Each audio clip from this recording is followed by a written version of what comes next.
Alors, rénovation de notre piscine 12/6. Allez, on fait un petit point sur l'avancement. Donc là, on peut voir que tout le terrassement a été fait. On a tout décaissé. Donc, on a décaissé l'ensemble des plages avec le béton qu'il y avait. À des endroits, il y avait 40 cm de béton. On se demande bien à quoi ça sert d'en mettre autant. Donc, vu que le chantier n'est pas accessible, eh bien, la mini-pelle qu'il y a ici, elle a cassé. Elle a tout mis en tas ici, comme vous pouvez le voir. Là, il y a une autre pelle donc, de 7 tonnes qui reprend les matériaux, qui le vide dans des dumpers et qui le vide en bas dans un camion avec une benne en pyrrole. Issa et Alan, ils sont en train de tout casser la partie donc carrelage. Hein. Vous voyez que là-bas, il y a les anciens émaux de verre.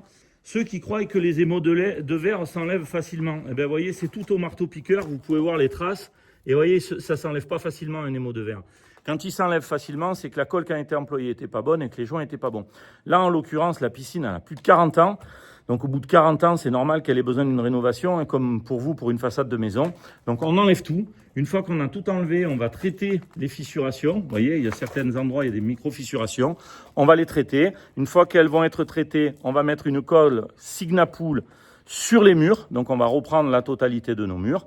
Ensuite, une membrane Signapool étanche, de manière à cuveler notre piscine. Et après, par derrière, on va réaliser les émaux de verre qui vont avec, plus tous les aménagements périphériques.